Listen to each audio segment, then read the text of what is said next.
बस्न मन लाग्छ होइन, बाबा आमासँग बस्न मन लाग्छ, त्यतिखेर हामी के गर्ने त नेपाल आएर भन्ने बेलामा तपाईँले यो बिजनेसमा जारी रन गर्न सक्नुभयो होइन। सो एकदमै राम्रो छ अनि एकदमै धेरै बधाई पनि छ हजुरलाई होइन। है हजुरलाई सोध्न चाहन्छु। हुन्छ, धन्यवाद। नमस्ते सबैलाई।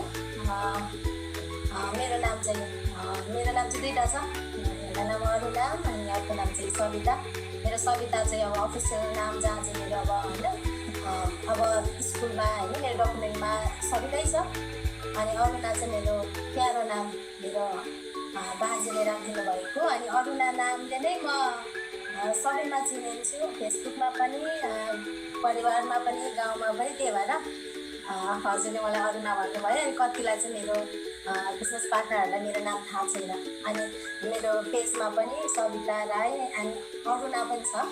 त्यही भएर अनि मेरो बिगेस्ट वाइ भनेको चाहिँ यो बिजनेसमा आउनु चाहिँ अब मेरो हस्बेन्डलाई सपोर्ट गर्नु नै हो फर्स्टमा। अनि अब भोलि गएर होइन सधैँभरि त विदेश बसाइ त हुँदैन। अनि अब घरमा आएपछि के गर्ने त, अब कुनै इन्कम सोर्स पनि बनाएको छैन।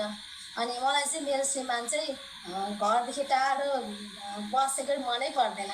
हुन्छ कि घरमै बसेर होइन आफ्नै ठाउँमा बसेर कुनै जागिर गर्न पाएँ, आफ्नो एउटा बिजनेस गर्न पाएँ भन्ने त्यो सोच्थ्यो।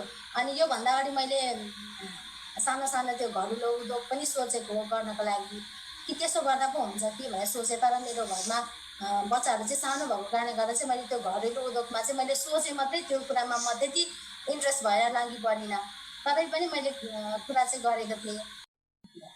घन्टौँ अरूको फोटो भिडियो हेरिरहँदा चाहिँ मैले पनि यो बिजनेसको विषयमा मैले जान्ने मौका पाएँ। अनि त्यही हो मेरो बिगेस्ट वाइ भनेको नै मेरो हस्बेन्डलाई सपोर्ट गर्नु हो र आफ्नो पर्सनल रूपमा आफूले केही नयाँ कुरा सिक्नु नै मेरो यही हो।